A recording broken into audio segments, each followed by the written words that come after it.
close till I get up. Time is barely on our side.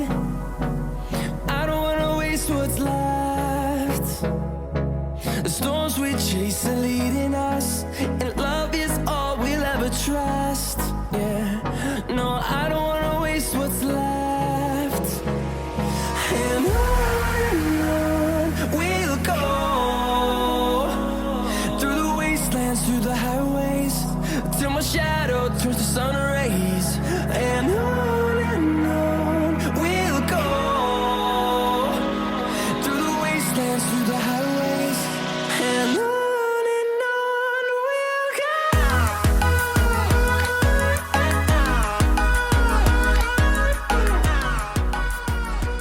Guys, welcome back to Daniel Bailey TV. Last night, Arsenal were dumped out of the Europa League. It finished 1-1 at the end of 90 minutes. It went into extra time. It was still 1-1, and then we lost 5-3 on penalties. I'm going to talk about the game, how I saw it, and then I'm going to talk a little bit about the reactions that other fans have been giving. But listen, let's start with the game. Look, in terms of the game, I've got to be honest, we were absolutely poor. We got what we deserved last night. Like, literally, the first half, we weren't good enough. When I saw the team selection, and this is where a lot of fans have been criticising Arteta, I don't think there was anything wrong with the team selection. It was a good mix. There was enough in that team to get the job done last night. But we just didn't. We just were off it. Like, from, Sporting Lisbon came with a game plan, and they executed their game plan really well. And they have done what not many teams have been able to do this season at the Emirates, and that is come to the Emirates and control the game. They even controlled it better than what Man City did when they came to the Emirates. And I thought, for large periods of that game against Man City, we were in control of that game. But Sporting Lisbon came and controlled a lot of the possession. They had their game plan, and their game plan worked. But in terms of Arsenal, look, we were off it, absolutely off it. We weren't good enough. For the first 15 to 20 minutes in that first half, we struggled. We struggled to get a foothold in the game. Towards the end of the first half, we come back into it a little bit. I thought Jesus was decent last night. I thought he looked decent. He was, you could see how we've missed him. But in terms of a front three as a collective, we struggled. We just struggled to create anything of real note. I thought Jorginho had an off day. Listen, it is what it is. We signed him as a backup to Thomas Partey, and yeah, he just had an off day. I don't really know what else to say other than that it was an off day. We got what we deserved. The second half, honestly, we were absolutely shit. Got to be honest, we were absolutely shit. And it was just one of those that, listen, it's disappointing going out of the Europa League. It really is. But I have seen some fans go into utter fucking meltdown. And I've got to be honest, it's embarrassing. Absolutely embarrassing. The same thing happened when we lost to Man City, and it was, our season's over. Everything's on the Premier League now. The other thing I'm seeing, it's a must-win game on Sunday. It was always a must-win game on Sunday. If you're going in to a title race, which we are, we're 5 points clear, with 11 games to go, we're in a title race, you're going to have to beat Palace. It was always a must-win game. We always had to win that game.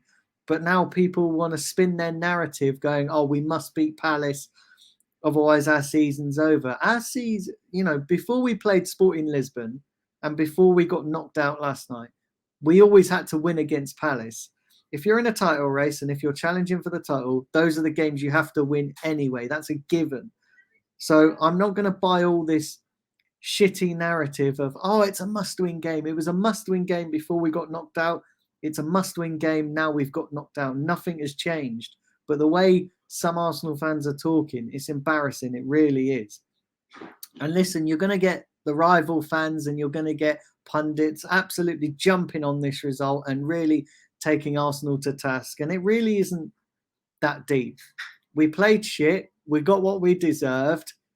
Is it going to ruin our whole entire season? No, it probably isn't. I've seen people as well come out with, oh, well, if we don't win the Premier League, then our season's been a failure. I mean, seriously, absolutely fucking sort your head out. Our season's been a failure if we don't win the Premier League. Listen, it's going to be disappointing if we don't win the Premier League. I'm not going to lie. I'm going to be really disappointed. But in terms of our season being a failure, listen, we're exceeding expectations. Nobody at the start of the season expected us to be where we are come mid-March. Nobody predicted we'll be 5 points ahead of Man City, going for the title, a chance to go 8 points clearer if we beat Palace. No one expected that. And now people want to talk about, oh, if we don't win the Premier League, our season's a failure. Throwing the eggs into one basket, is a bad thing to do. Listen, we don't have the squad depth. We really don't have the squad depth to fight on multiple fronts. If one thing was clear to me yesterday watching that game, is that a few of our second string players are not up to the standard. They just aren't. They're not up to the standard. You look at guys like Fabio Vieira. I'm sorry, and I fail to see what Fabio Vieira brings to this team. I'm struggling to get that spark from Fabio Vieira. I'm struggling to see that spark from Fabio Vieira. He had a decent game against Brentford, but he's not done it on a consistent basis. And now I know people are going to say, oh, we need to give him time and we need to let him develop. He's coming from the Portuguese league into the Premier League. He needs time to adapt. I hear all that, but I'm still not seeing anything that fills me with great joy. You saw when Fabio Vieira got taken off, Odegaard come on, completely different. There is levels between Fabio Vieira and Martin Odegaard. And then you look at Jorginho. He didn't have the greatest of games. Listen, he's coming to the end of his career. He was brought in solely to be a backup to Thomas Partey. It is what it is. He's still better than El Neni, but he just had an off day. We had enough players in that team. And I see people, again, criticising the team selection. Arteta's damned if he does and damned if he doesn't. If we'd have gone full strength and picked up loads of injuries, then people would have said, okay, why didn't you rest these players? Why didn't you why didn't you give the players a rest? You've ruined our title chances. I thought the lineup he picked was bang on. When you look at the fact that he's got a balance between the Europa League and Premier League, I thought the lineup he picked was spot on. I've seen people criticise Jesus being hooked off at half time after 45 minutes. I think that's the right thing to do.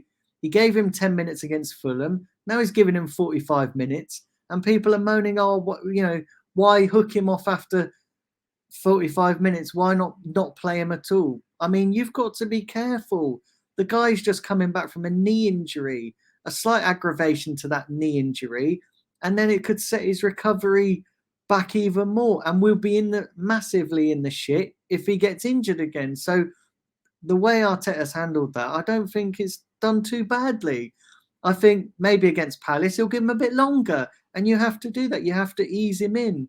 You've seen last night, and I saw last night, the levels that Jesus brings. He was thinking up play. He was, considering we played shit and considering that we didn't really deserve anything out of the game, I thought Jesus done all right. He wasn't at his brilliant.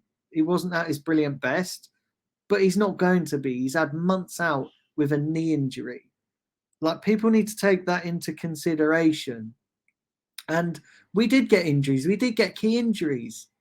We got injury to Tomiyasu. We got an injury to Saliba. I'm not sure how bad the Saliba injury is yet, but there's talk of possibly him being out for a month. Listen, those are just social media rumours, so I'm not entirely sure. But it's one of them. It's Arteta's damned if he does or damned if he doesn't. And I think people just need to bring a bit of reality to the situation. It's not ruined our season. Yes, it's disappointing that we've gone out of the Europa League. It's massively disappointing.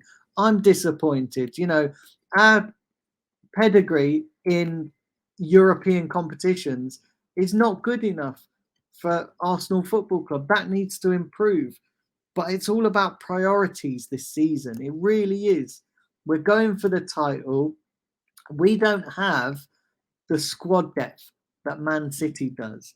It's a work in progress. And what this team have achieved, or what this team have done between the start of the season till now, has been remarkable. It's been fantastic.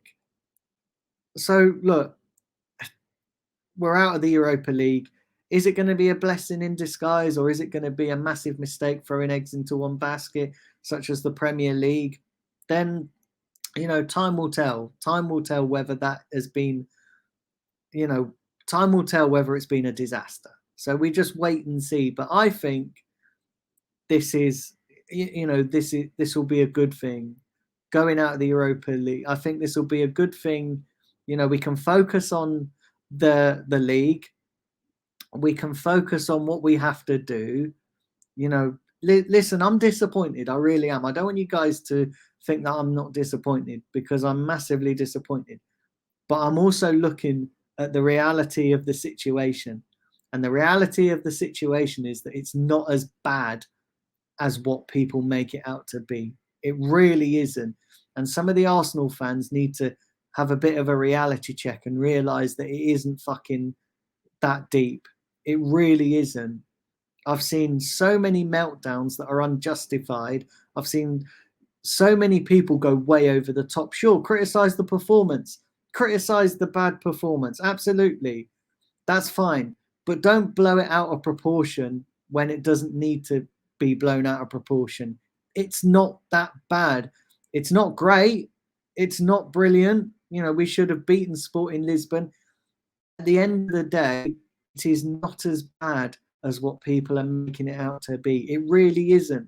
We're still in a title race. We've not been in a title race since 2004. We've not won a title since 2004. We've got a massive opportunity. And if you ask the majority of Arsenal fans, what would you rather win, the Europa League or the Premier League?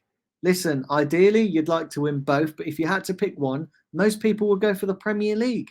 I'm going for the Premier League. It really isn't. And to be honest, next season, we're probably not going to be in the Europa League. We're probably going to be back in the Champions League.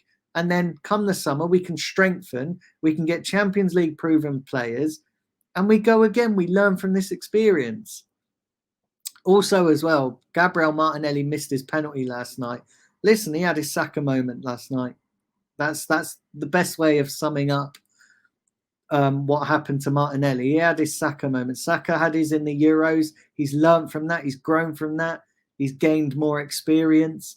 And I think Martinelli will do the same. But listen, the penalties are a lottery.